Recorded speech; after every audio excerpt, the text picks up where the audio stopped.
we have regular events using this forum, so I believe there are going to be more people joining us. So we will start, and please allow me to introduce you first, and then we will start your talk.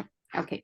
Good evening, everyone. I'm Wei Cai. I'm professor of Chinese at the University of Calgary, and it's my great pleasure to introduce our esteemed speaker for this evening's lecture, Dr. Piers Steel.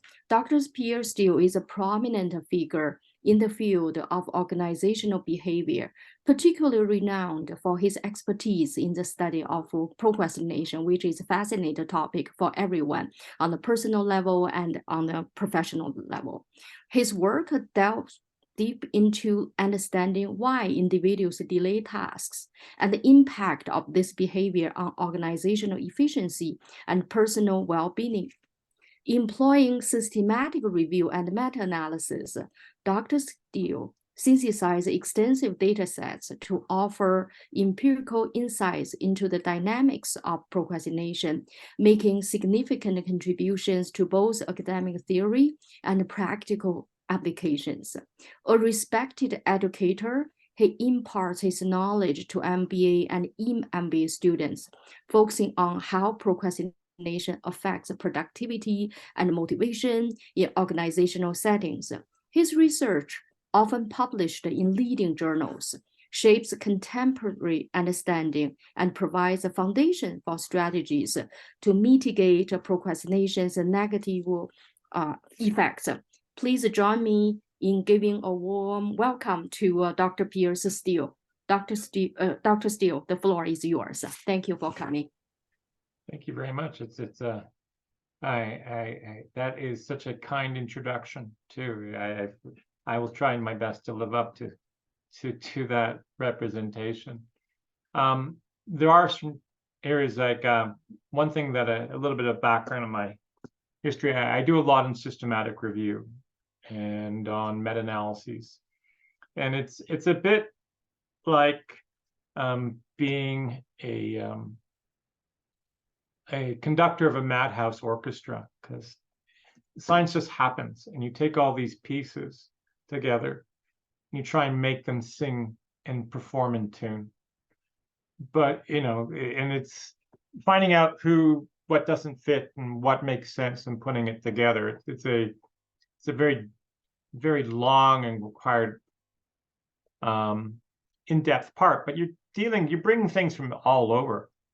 So there, I went through like Charles Brinsley, who was famous for writing his plays. Get this, he would finish the last act while it was still being performed. Imagine that. There's a lot of examples of famous procrastinators. This also goes through history, through almost the beginning of the written word. And it has commonalities with evolutionary psychology. There's even special articles about all the tricks that writers have used to try and get themselves to write, because it's lovely to have written.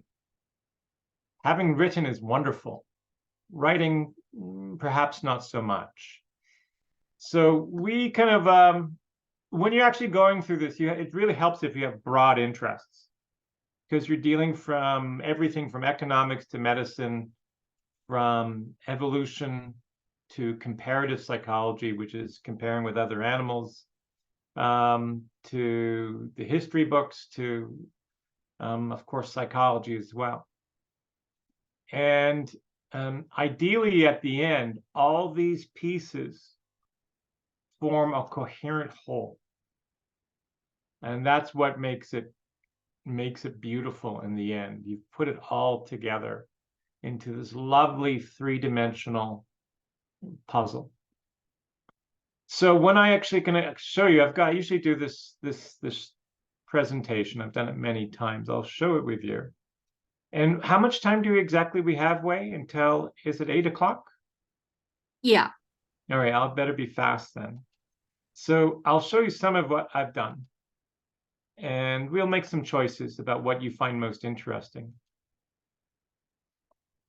Procrastination, we should have addressed this earlier, right? And there's the book, but of course, there's many different versions of it. I think it's in 12 languages right now, or 15 languages. I've lost count. This was the first version of it. It was in Yes, Canada's Science Magazine for Kids in 2004. And you can see that equation we talked about earlier right there. So there is an equation to it, but I think if it actually is okay for 12-year-olds, we also can get it as well. So very impressed. And there's the equation from it. And we'll take a look at that again later. I'll just skip it through right now.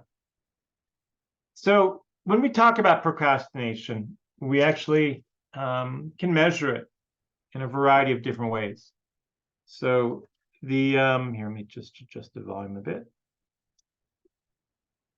That should be better. So on a 5-point scale, we've gone through and asked about 10,000 different professions. So one of the ones that actually were procrastinating, at least for librarians, which would make sense if you can think of their nature, very careful. And the top were food servers. But in between, we have things like real estate agents, architects, interior designers, accountants, construction builders, CEOs still score quite highly, assistants, and real estate brokers. And we actually have like 8,000 other professions. So there's a variety of kind of range in them, but they all score quite highly. So this is a 1 to 5 scale. So even at the lowest, there was a 3, which means that people were kind of procrastinating more often than not. You do see some kind of variations. One of the lowest ones we later found out was arbitrators, which had a procrastination score of 2.1, but they were very different from everyone else. So you can see lawyers and the adult employees were generally around 3.5. That makes it quite interesting because it means when you procrastinate becomes basically the standard for what we do. So if you did something earlier beforehand, you'd be surprised. You'd be like, you'd want to put it on Instagram or TikTok or what have you and tell the world it's already done. So it has been around for a while. In fact, it's such a common element that Les Walsh, who was the former president of the Procrastinators Club of America, I've always wanted to replace that, but he said, don't get around to it too quickly, and I took his word for it. He was a great practical joker. So he started the Procrastination Club as a joke back in the 1950s. And since then, he did a lot of things like he would go and make predictions about what the year would be, but he'd always be a year late. Or he went and protested with the Whitechapel Foundry that they should take back the Liberty Bell. It's a famous American one, which has a crack in it because it was a dud. And he was also known as an advertising executive. He was known for the sound they used to lure kids to get soft serve ice cream. You might have heard of it. Oh, I can't play. Okay, it's fine. Saying I can't play it. But you can see that it does have a sense of humor, right? It's something we can laugh at. So we have procrastination. Hard work often pays after time, but laziness always pays off now. Very true words, right? More true than you might think. Or that procrastination, if a job's worth doing, it'll still be worth doing tomorrow. So when we actually see kind of procrastination, it becomes a really common element in the workplace. We all are doing it to one extent or another. And if you've ever been involved in, let's say, the submission process or for a conference, you'll find that the servers almost crash just before the deadline as everyone's trying to get in their stuff in the last minute. We've actually studied this in a time work graph. So at the bottom, you have time. And this is how much work is done. And does this reflect your own work pace? Like slow and steady every day until it's done? And I would say that's relatively rare. Mostly you're going to see work done closer to when it's finished. So only the first part and the last part are fixed. You have to start at 0 and you have to end at 100%. Everything in between is up to you. So we actually tested like a whole bunch of college students. And what we saw was their actual pace was they actually almost certainly let themselves off after time. And then they got back and then they swooped back at the end. But this was actually one of the students who was the worst pace.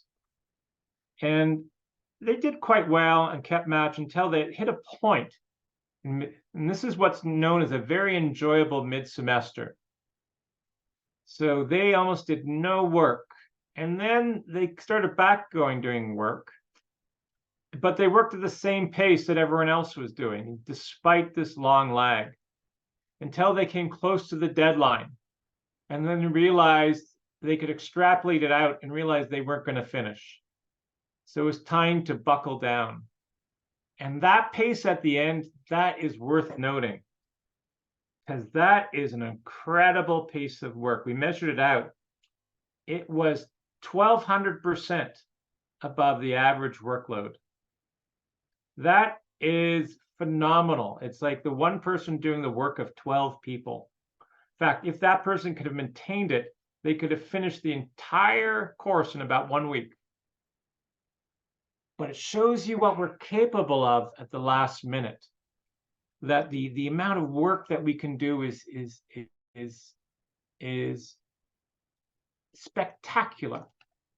We saw the same thing in work teams, and we actually had a lot of information with the US Congress.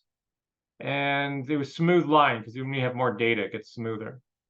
And they saw immediately going up and then pulling up it towards the end. So this type of thing, you'd be actually not be surprised, is also seen in pigeons, rats, and almost all animals. We as humans share procrastination across almost all species. We also see it again at legislative bodies. Here's James Madison, the father of Bill of Rights. Procrastination in the beginning and precipitation toward the conclusion is the characteristic of all legislative bodies. Or you have Winston Churchill and Dwight Eisenhower, to go back to World War II. And this is actually Eisenhower talking about NATO. The project faces the deadly danger of procrastination. And there you have Winston Churchill talking about preparing for war, for World War II. So since it's so common, you might think about when we all do it. I think, does it suggest we're lazy? And I would say resoundingly no, it does not. Because a lazy person never intended to do the work. If you made the intention to do it, that makes you a procrastinator. So it's got to be something you want to do, but you find yourself unable to find the motivation to do it. So you make the intention to do the work, but you find it difficult to act upon that intention. So we can actually put it in a better form. Procrastination is when we voluntarily put off our original intention to work, despite expecting to be worse off.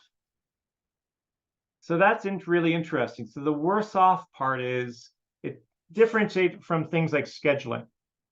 Let's say all of a sudden you were intended to do a little house repair or home repair. And all of a sudden you found out your house was actually caught on fire and you had to put it off. No one would describe that as procrastination. It's prioritization, because it's obviously the right thing to do is to put off this task to deal with the fire. We actually might make it a little shorter and put it like this: putting off despite being worse off. So when you actually are procrastinating, you know you shouldn't. You believe you would be better off if you do it now, but you don't. And that makes it really interesting.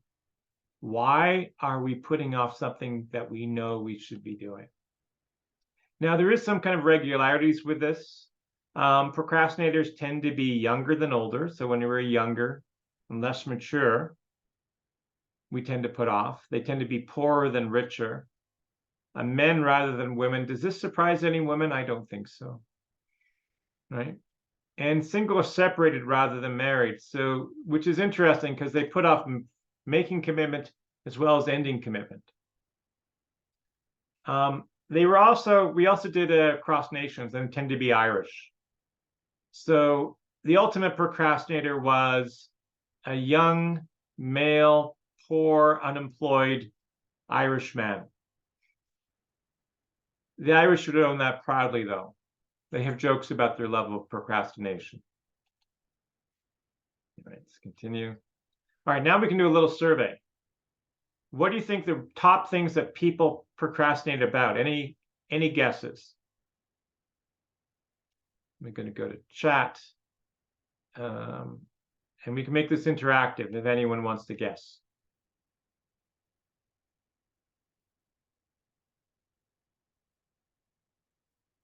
I'll do the last one.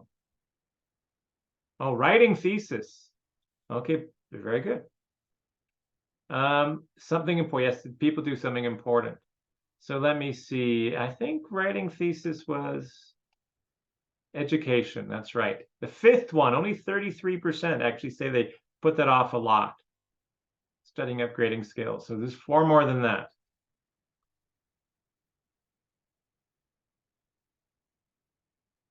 Learn something new. That would be, well, it's kind of education. We can do 4, finance, saving money. I'll do 2 in any order. Getting prepared, promotion, health, diet, exercise. And the first one is, it's going to be cleaning.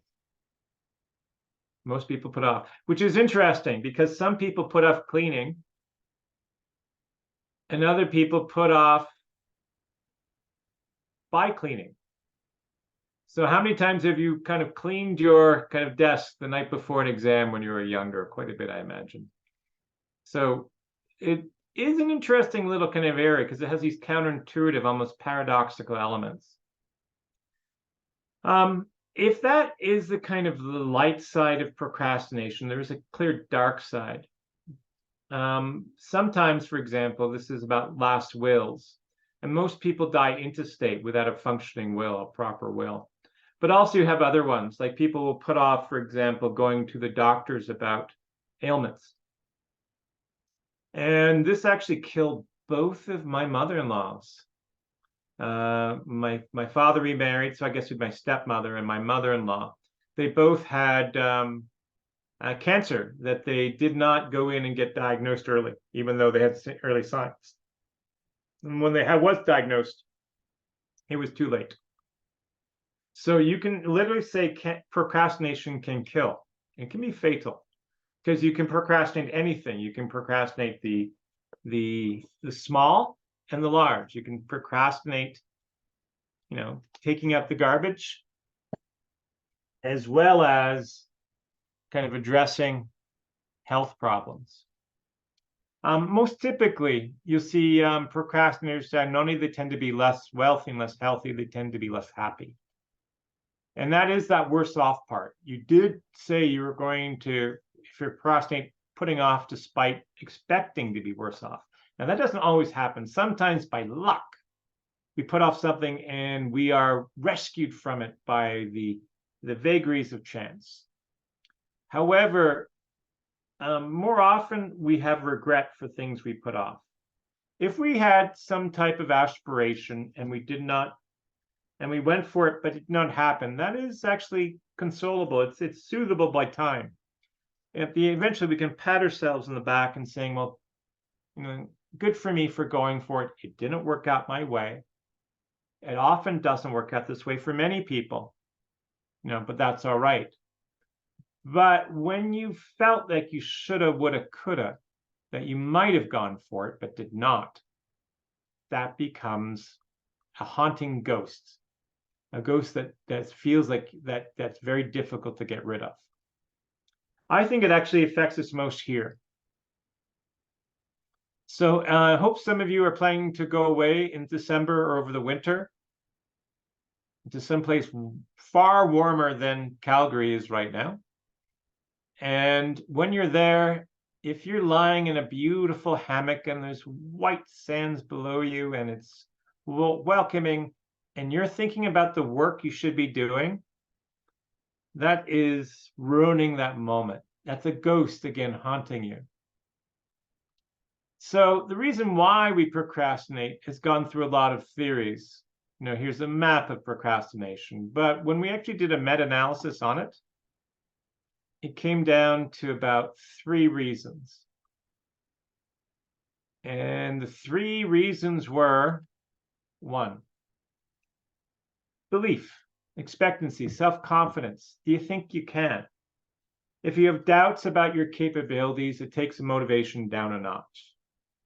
This is often why it's so hard to do things for the first time, like write a thesis. It's simply because it's unfamiliar and the next steps are vague. If you have a firm next step, action is much easier. Next one is value or reward. So when you're putting off something, likely it's not something enjoyable. It's probably something boring. It's boring is nature's way of saying that you shouldn't be able to do it, but it gets it wrong sometimes. Some boring things are very important. So if you are trying a task you simply don't like, that makes it very vulnerable. And the last one is time. If you might remember, like from Charlie and the Chocolate Factory, that book by Roald Dahl, this protagonist, Veruca Salt, would say, I don't care how, I want it now.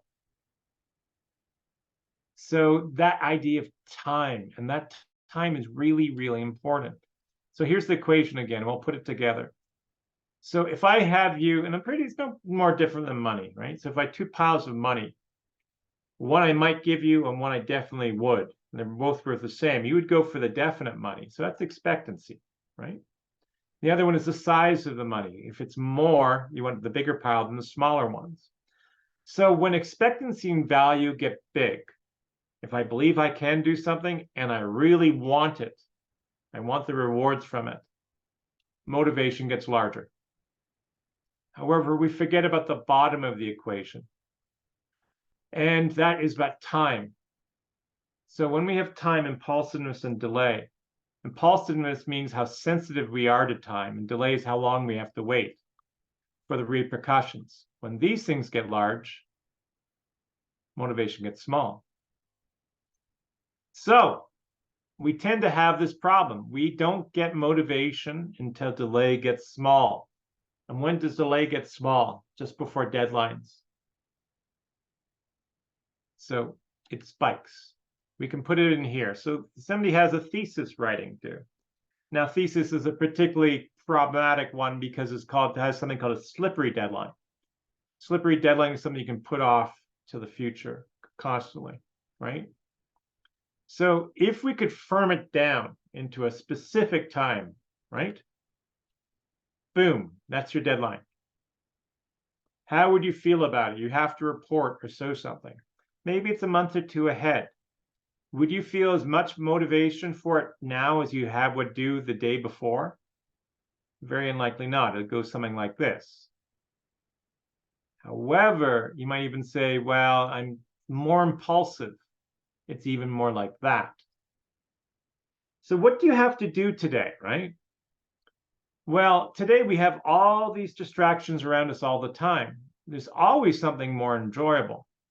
So we'll add some distractions. And when do those lines cross? When those lines cross is when you're fully motivated and committed to the new action. So these ones, right? Somebody's less impulsive starts earlier than the ones who aren't. However, let's say I make the world harder to get to.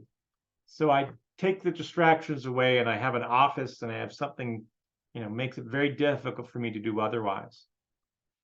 I start earlier here, but only a little bit earlier here. Or I could go in the other direction and increase the amount of temptations and make procrastinators out of us all. And this is essentially the world we have been creating, a world of temptation, of immediately available temptations. And that has not been good for us. So we can actually take a look in the terms of motivational theory and which one's the most important. The most important of these, the one with the highest correlation, is time.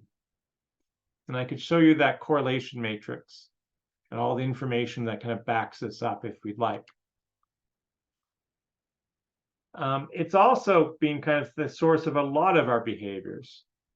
The general theory of crime is opportunity plus impulsiveness. You might have heard of it as opportunity makes a thief.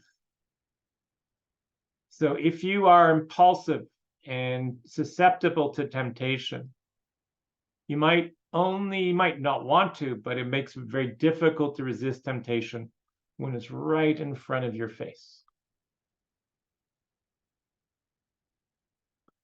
This is actually somewhat genetic, linked to basically being impulsiveness. So some people, for example, just simply are born with higher levels of self-control. It makes it easier for them to resist. And you can actually see this if you actually could crop up our minds and take a look inside. We have a limbic system and we have a prefrontal cortex. The limbic system, you see that the amygdala there, that is the source of our strong emotions. Small little thing, isn't it? But very, very, very powerful. And it has a larger connection, more immediate connection with the limbic system. Prefrontal cortex is wonderful. It allows us to make plans for the future, to imagine worlds that haven't been. It makes blueprints. It's almost like the CEO, in the corner office. But if this is planning, this is doing. And often what you find is that the best laid plans of the prefrontal cortex are overwhelmed by the limbic system. And when somebody said they wanted to get up early, that's a plan. I plan to get up early tomorrow. But what happens when tomorrow comes? That bed is so cozy, you're tired. And that's now, right? And so your plans got trumped by your immediate feelings from the limbic system. Limbic system is also particularly susceptible and activated by what you can smell, taste, hear, and touch. So by anything that can be put in front of you, it makes it kind of jump up. So in the future, everything's in the abstract, but the present, the reality there and then, that's tangible. And it becomes powerful enough that you now kind of decide otherwise. A lot of people call this the parliament of the mind, right? And the basically dualistic theory, and it goes through by about actually over 34 different names, including with all the poetry of science, System 1 and System 2. Right? There's other neat names for it. I like Dionysian and Apollyon, after the Greek gods. That was the best one, in my opinion. You can try this yourself and show the kind of how the mind can be divided. So take the left foot, or take your right foot and right hand, and see if I can do that so they're going in the same direction. Now see if you can do it one direction one way and the other direction the other way. Right? So the foot goes in one direction and the hand goes in the other one. Right? And now try it with the other foot too. It becomes very, very difficult. You can do it, but it's slow and stuff. And it's kind of like, why is that? It's just an example. There's lots of different examples. That's the quick one, that the mind is not a cohesive thing. It's made up of different modules, which in normal kind of circumstances, they work together. And other times they can work apart and they can be teased apart. Even Plato talked about this. The mind is like two horses, one of passion, one of reason. Sometimes they pull together, sometimes they pull apart. Procrastination is when they pull apart. And you can see yourself being beset, wanting to do one thing, but doing another, despite knowing you're worse off. So you can see this in a couple of different places. Kids do not have a prefrontal cortex developed yet. So they are very impulsive and they're very difficult for them to wait. And that's why we as parents are almost walking around prefrontal cortices for them. They don't think about tomorrow. They just think about today. They're living for today. We have other ones. The famous Phineas Gage, he had this prefrontal cortex knocked out. He became very, very impulsive. There's other ones in the book. Mary Jackson got the same type of thing. She was an Ivy League student, very much like you or me. And she had a tumor which actually incapacitated her prefrontal cortex. And she became very, very impulsive. Couldn't do her studies. If she saw something, she took it. If she found somebody attractive, she slept with them. If she thought something was pleasurable, she did it. Not a good life. No delay of gratification. And it ended very tragically for her until they got her prefrontal cortex operated on and the tumor removed. We have other ones here. This one is a brief one by Night Guy versus Morning Guy. I wonder if the sound is going to be working okay. Do you hear the sound? Or is it going to work for me? No, it's actually not working. But it's just, it's a very, you can look it up on YouTube. For some reason it's actually kind of, the videos aren't working today. I'll see if I can get that working better. But it's Jerry Seinfeld talking about him sleeping in. Because even though he wants to get up, Night Guy is basically portraying Morning Guy, your future self and your present self. So we can talk about kind of the problems with evolution. And we can go back into the sands, not the oil sands of Alberta, but the ancient sands of Egypt.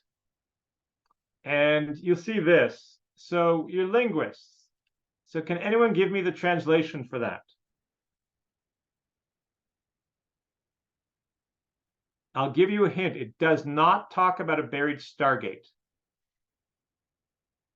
But what would we see? We see an agrarian scene, right? See people working, taking grain, making piles, moving stuff around. It's basically talking about the harvest. And there's the translation. Friends, stop putting off work and allow us to go home in good time. It's like, hey, stop mucking around, get it done so we can get home and have a restful evening, right? So this makes it really interesting because we had just gotten, as a species, language together. So civilization was just beginning. So we invented work, and the very next thing we invented was putting it off. Here's from Hesiod, 800 BC, from Work and Days. Translation for that is, a man who puts off work is always hand grips of ruin. He was actually talking about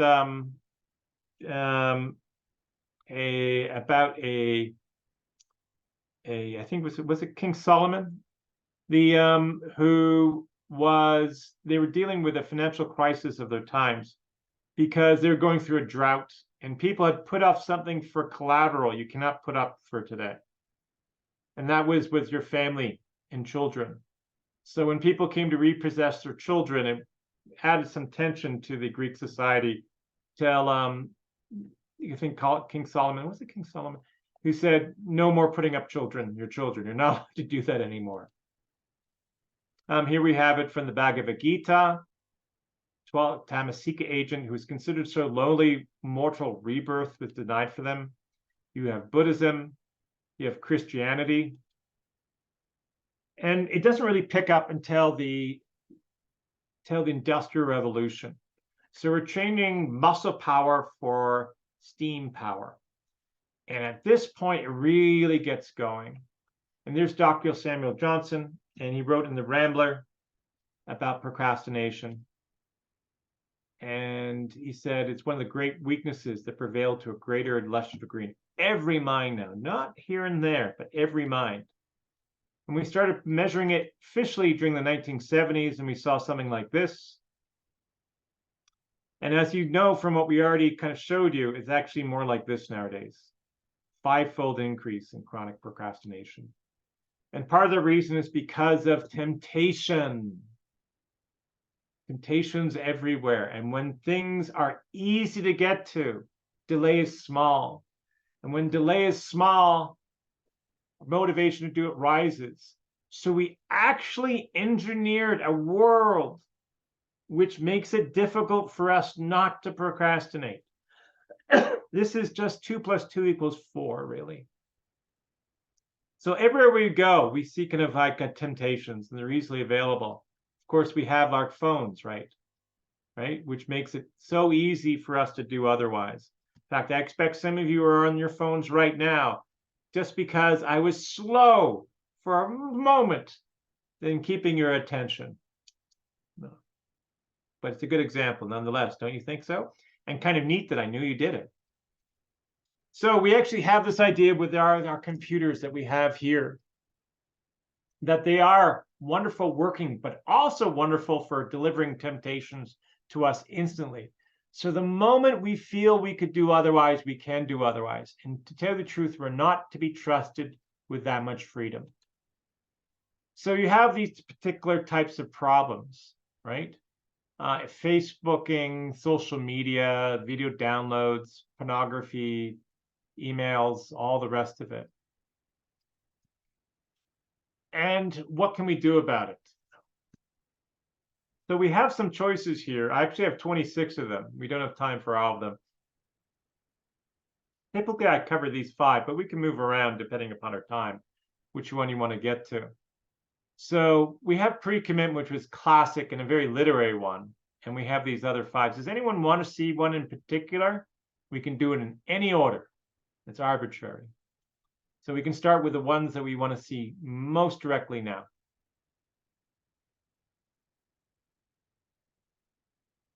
So you can do a direct message too. I will do pre-commitment while you're thinking about it. Okay?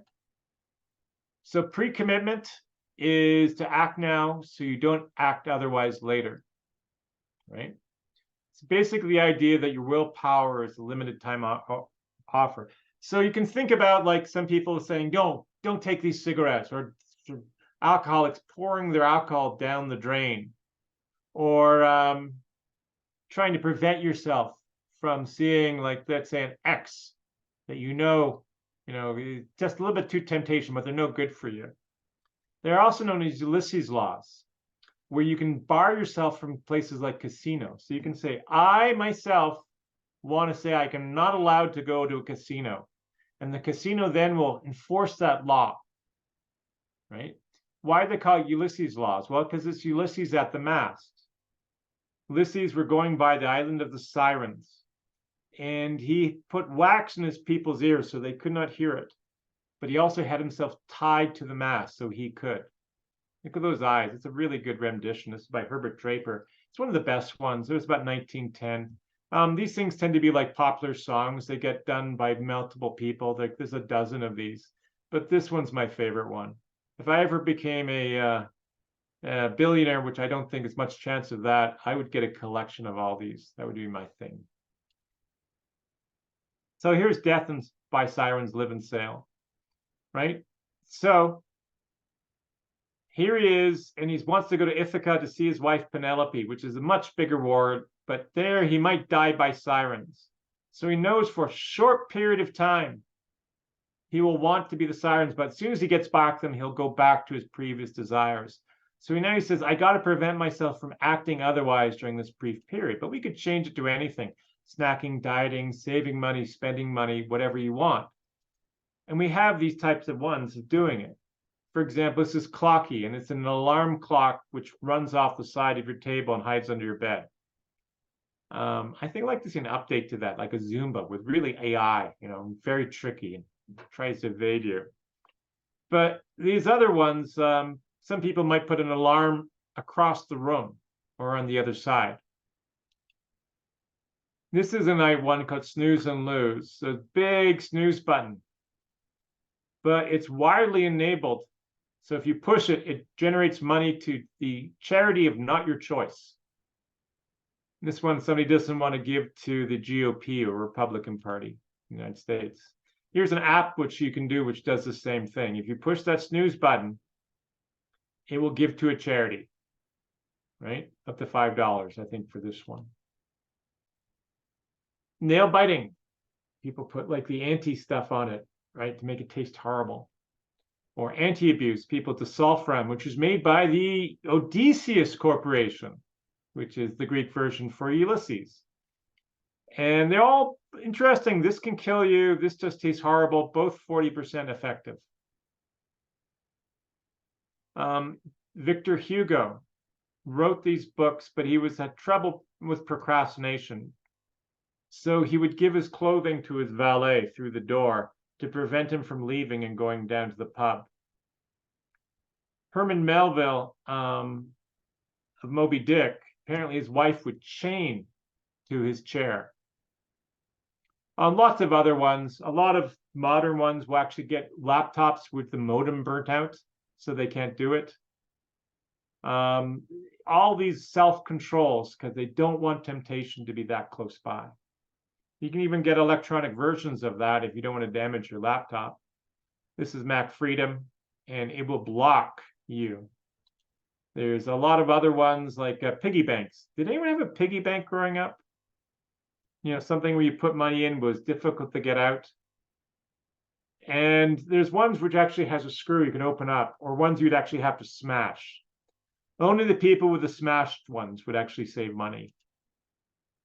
There's even ways of actually putting your money in the bank accounts to make it difficult to get out. They're called Christmas clubs, people saving for Christmas. However, there's also retirement saving programs of the same nature. They thought about doing this in government. So they've tried to make a debt ceiling, but it's a piece of junk, really. It doesn't work well. It's too many problems with it. I could tell them how to fix it, but they never ask me. There is even a website you can go to, stick.com, which you set your goal, you set your stakes, you get a referee, and they ask for friends support. So if you really want to do something, if you really want to write that thesis, how much money do you have in your bank account? When do you want to get it done by? I'll tell you what, I will volunteer to take all your money for you and keep it for myself if you don't get it done by that goal. Now, the thing is, it would be effective. You probably would not actually delay to that particular time. But it's also very difficult to get people to do that. But it's actually as big a stake as you want. And that was pre-commitment. So now we have 4 more. Any suggestions? I like that one because it really shows the mind against itself, right? Pre-commitment, 2 parts of the mind in battle. The prefrontal cortex trying to control the limbic system. It can think ahead. And it knows it itself has to battle itself with pre-commitment. So it's literally an internal battle. It's beautiful, right? All right, I'll do this one.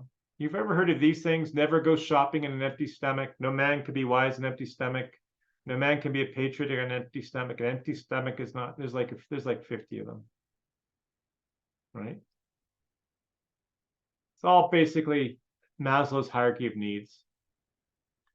If you want to do these things first, you've got to make sure these things are at least somewhat satiated. So if you're trying to do the top ones, right, and you haven't done these bottom ones, it's very distracting. You know, you're hungry. You want these other elements. So some to think about in terms of boiler. Boilers are, might have heard of the term boilerplate.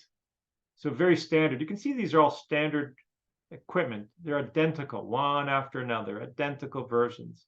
That's where boilerplate came from. Because when they made them individually and to custom specs, you got things like this happening. Explosions, buildings would fall down. It's a huge bomb basically in the basement of a building. Boiler. And when it blows, bad things happen, right? The entire building can be taken down. Many people died. You only need a few of these 100 people deaths before people start thinking otherwise.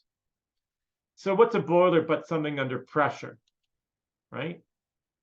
So even in the Bible, we have, do not withhold yourselves from each other unless you agree to for a set time in order to devote yourself to prayer. Then you should come together again so Satan does not tempt you through a lack of self-control. So even in over 2,000 years ago, in a religious text, they have this idea of advice to a husband and wife. Then you should come together again. They never say sex because they say know each other, right? But they get the idea that if it's not satisfied in this manner, it might be satisfied in another, a less desirable one. So we have these problems. Like, are you attending to your basic needs? Are you getting enough sleep? Right? And if you're not getting enough sleep, that's a basic need that is going to be pestering you to satisfy through the day. So we actually kind of want to make sure, for example, in order to fight procrastination, that you actually have your basic needs done. So this is a fun one. If procrastination was cruel, this is friendly.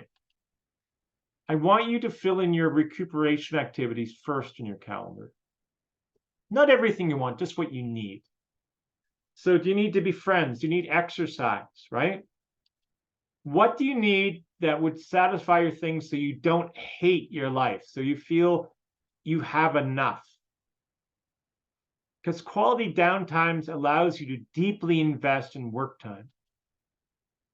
So if you can think about these things, this is somewhat fanciful, but we might kind of think about it when you can actually slip in your time and then you'd put your work in afterwards. The neat thing about this is actually tends to make the time for the downtime, because how often and how hard do you work just before a deadline? Well, we know how hard we work for a deadline. When a deadline goes up, our work goes up. So sometimes when you have to leave work early, also you're working a lot harder just before then, right? Maybe to the last second with a lot of intensity. You want to capture that. So you capture it by reducing the amount of time you actually allocate to activities. So that's a little bit, the reason sometimes you're not getting things done is because you have too much time to do it. Give yourselves less time to do it. Work with concentration, right? So do you have long hours, second jobs, always on life, difficulty maintaining, preferring work over leisure? These hamper recoveries. And you see these problems with declining effects is that, yes, when you start working hard, initially you're getting a lot done, but it declines over time until after about a month, you're back to where you started. And then you're almost in the negative. You'd be better off if you've never pushed yourself that hard. Now, sometimes we all have to do it. If there's a deadline coming up or an exam or extra responsibilities, sometimes we have to do it, but that is not your steady state. It's what you want to get is a maintainable work style, something that you can do for a long period of time with reasonable intensity. And that's going to change from you person to person. If you become ill or get sick, that's going to be less, right? If you're going through a very stressful period of time, that might be less. Other times might be more. Some of you might be blessed with more energy, and that's going to be individual to you. We're not asking you to do more than you're capable of. We're asking you to play around with your particular variables. So Susan Sonntag did this one. And if you have time off, the best thing is to have something where you actually are not thinking about work. It's also great to have physical activities, something you're doing with friends, and something that requires mastering and control. Now, for me, I would say that's called pickleball. If I have to do pickleball, some type of sports, this has everything. And after that, I can feel much more refreshed and much more concentrated. It's another video. The videos aren't working today for some reason. We'll find out that why and maybe another time. Often the way we recover is by watching TV, which is okay, sort of. But it's only one thing, psychological detachment. So you're not getting the full benefit from it. Mostly what you're doing is distracting yourself from the fact you're tired. And because of that, it's very difficult to get enough. So you're constantly watching the next show. You're never feeling recuperated. So you're constantly trying to look for the recuperation. I would really that's why sometimes just a brief walk would be better than another Netflix serial. Okay, we got time for one more. You have goal setting, energy, and stimulus control. We could do energy. That's a good follow-up. Number 4, okay, energy, great. Let's do it. And yeah, energy efficiency. Okay, energy allocation. A good Albertan thing about energy we like about energy here. This is one of the first graphs I've ever did back from about 2005 with clip art. And I decided to always keep it and never update it. So this is my nod to my past, right? So what's the number one reason for procrastinating? It is going to be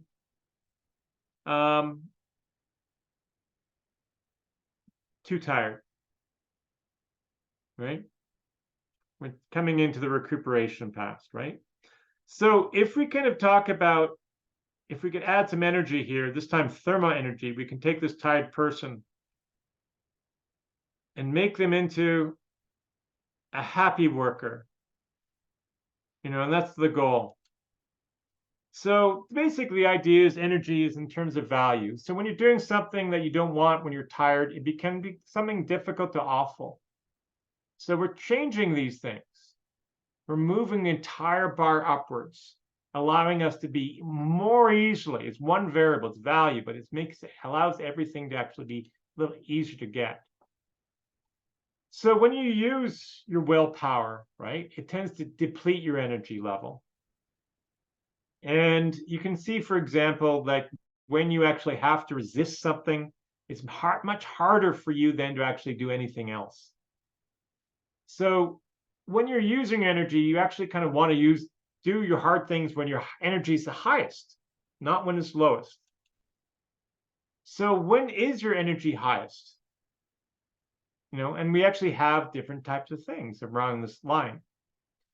So most of us follow the circadian rhythm, right? So there's 6 o'clock, a rise in blood pressure, melatonin secretion stops, high alertness all the way up to about 6 o'clock, which actually is the best time to metabolize alcohol if you want to have a drink of wine, by the way. So we can put all of that. So let's say this is a reasonable working day, right? That is from 8 o'clock in the morning, 8:30 in the morning to 6 o'clock at night. You're coming back, you're making dinner, you're doing everything else. Some people might have longer days than that, but that's reasonable. But within that, you only have a certain section where you have top hours. Now that might shift a little bit. Some of you might have a little bit more. It starts at 9, some a bit longer, but is a limited time. And that is your golden power hours. And that's when you want to be doing your writing, when you want to be doing your hardest stuff, things that you've been putting off. If you're waiting until this circadian rhythm slump in the afternoon to start your hardest work, you're scheduling your hardest stuff at your weakest time. You'd want to kind of actually start it kind of particularly later.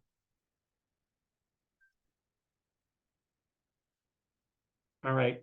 And let's going to come back to this one. Somebody's really trying to reach me.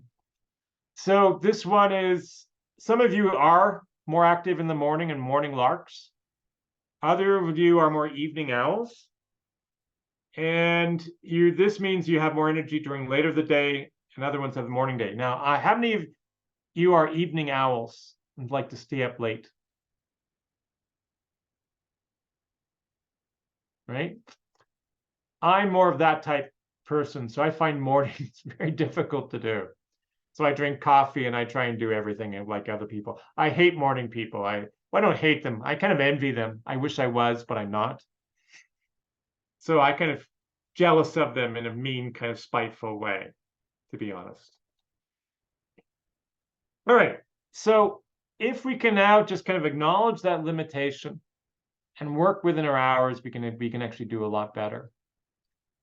So that is to 8 o'clock.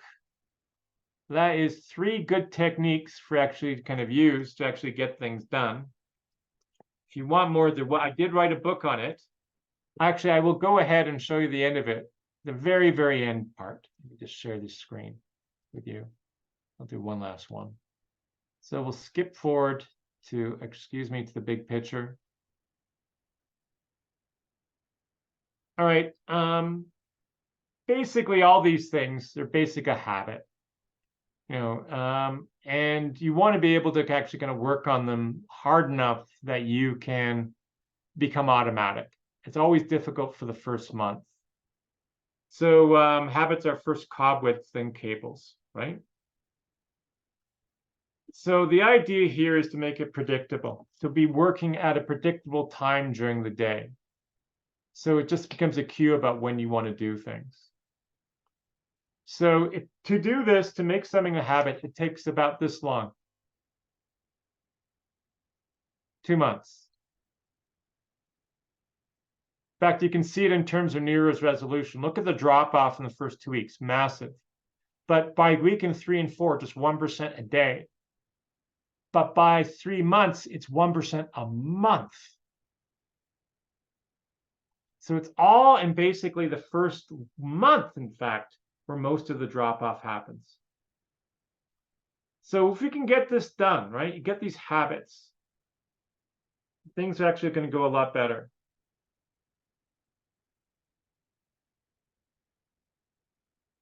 My final advice, don't feel angry about procrastination.